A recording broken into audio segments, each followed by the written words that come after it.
Hello, good morning. मेरा channel Mukherjee Nagar Delhi है। मैं आज आपको दृष्टि की यूपी पीसीएस की टेस्ट सीरीज़ कराऊंगी। ये फर्स्ट टेस्ट सीरीज़ है हिस्ट्री की और आर्ट एंड कल्चर की। ये उन स्टूडेंट के लिए है जिसके पास टेस्ट सीरीज़ नहीं पहुंच पा रही है।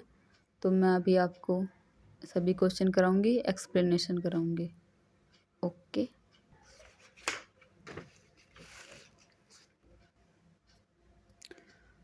फर्स्ट क्वेश्चन है, इलाहाबाद की संधि के संदर्भ में निम्नलिखित कथनों में से कौन सा सही है। फर्स्ट है, इलाहाबाद और कड़ा के सम्राट शाह आलम द्वितीय को सौंप दिया गया। सेकंड ऑप्शन है, शाह आलम द्वितीय ने युद्ध खर्च की भरपाई के लिए ईस्ट इंडिया कंपनी को बंगाल और बिहार की दीवानी देने का फरमान जारी करने पर सहमति व्यक्त की। तो इसका आंसर है ए, बी, सी और डी। यहाँ ना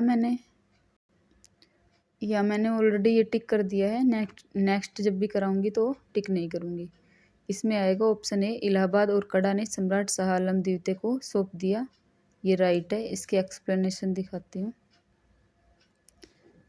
इलाहाबाद की संधि के अनुसार नवाब शुजा-उद-दौला ने इलाहाबाद और कड़ा को सम्राट शाह आलम द्वितीय को सौंपने एवं कंपनी की युद्ध क्षतिपूर्ति के रूप में 50 लाख रुपए देने पर सहमति व्यक्त की थी। शाह आलम द्वितीय ने 26 लाख रुपए में वार्षिक भुगतान के बदले में ईस्ट इंडिया कंपनी को बंगाल, बिहार और ओडिशा की दीवानी देने का फरमान जारी करने पर सहमति व्यक्त की थी। तो ये हो गया फर्स्ट क्वेश्चन। सेकंड है, निम्नलिखित अधिनियमों पर विचार कीजिए और उन्हें उनके अधिनियम के वर्ष के संबंध में कालानुक्रमिक क्रम में व्यवस्थित कीजिए। फर्स्ट, कारखाना अधिनियम, शारदा अधिनियम, दहेज निषेध अधिनियम, विशेष विवाह अधिनियम। इसका ऑप्शन आएगा बी। पहले आएगा शारदा अधिनियम, फिर आएगा कारखाना अधिनियम, फिर 4 आएगा विशेष विवाह अधिनियम, फिर थर्ड दहेज निषेध अधिनियम। ये किस ईयर में हुआ था, ये एक्सप्लेनेशन में देखेंगे अब हम। कारखाना अधिनियम 1947 में हुआ था, शारदा अधिनियम 1929 और दहेज निषेध अधिनियम 1961। विशेष विवाह अधिनियम 1954 में हुआ था।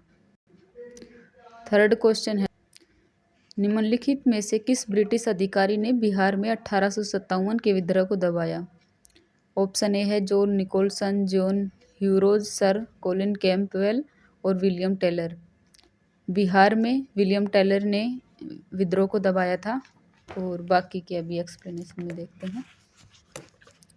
दिल्ली में भारतीय नेता था बहादुर शाह द्वितीय और इसको दबाया था निकोलसन ने। लखनऊ में बेगम हजरत महल थी, हेनरी लॉरेंस ने इसको दबाया था।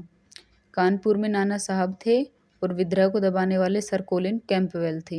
झांसी से ग्वालियर में लक्ष्मीबाई और तात्या टोपे थे। जनरल ह्यूरोज ने विद्रोह को दबाया था। बरेली में खान बहादुर खान थे, सर कोलिन कैंपबेल ने इसको दबाया था। इलाहाबाद और बनारस में मौलवी लियाकत अली थे और कर्नल ओंसेल ने विद्रोह को दबाया था। बिहार में कुंवर सिंह थे, विलियम टेलर ने विद्रोह को दबाया था। यही हमसे पूछा गया है। नेक्स्ट फोर्थ क्वेश्चन है,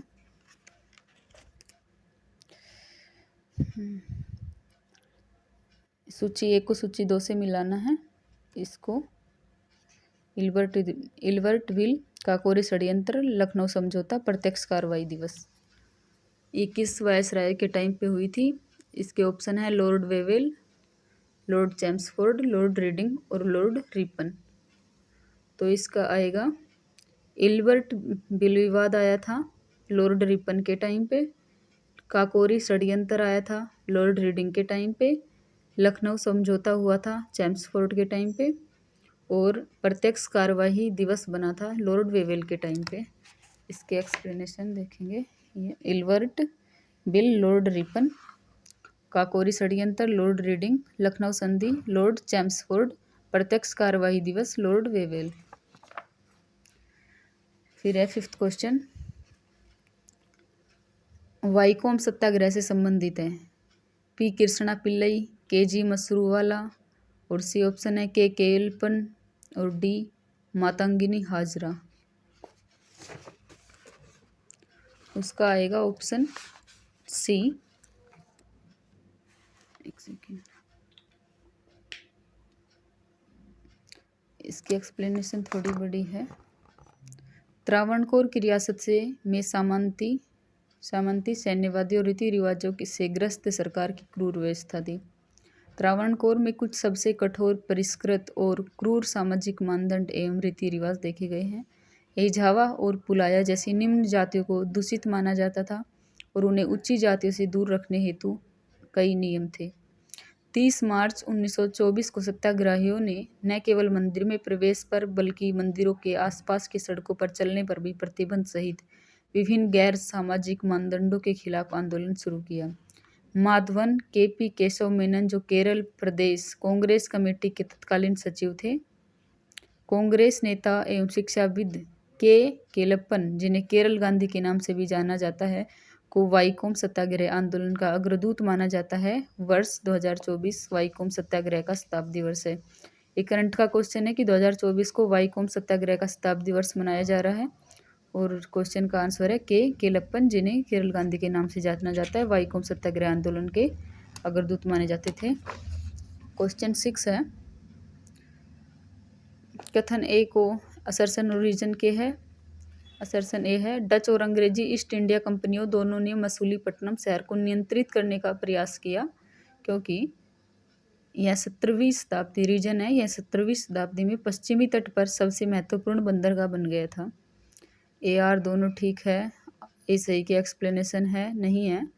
ए और आर दोनों सत्य है, आर ए का सही स्पष्टीकरण है। सी ऑप्शन है, ए सत्य है किंतु आर गलत है।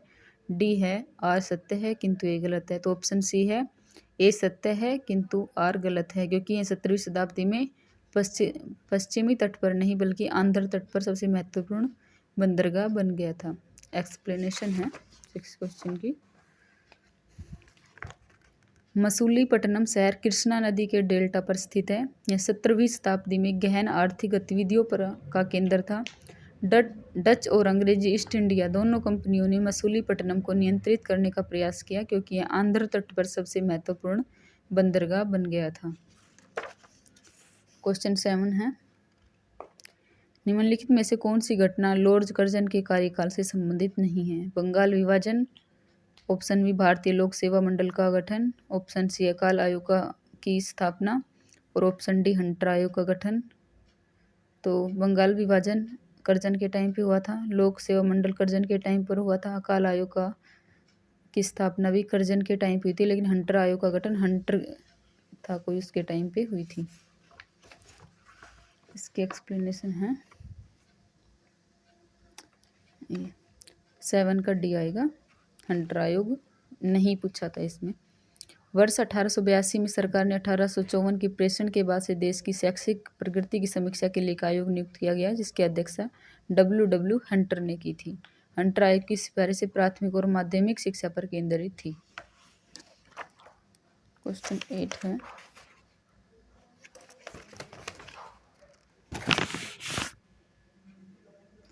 लाला लाजपत राय के संदर्भ में निम्नलिखित कथनों में से कौन सा सही है?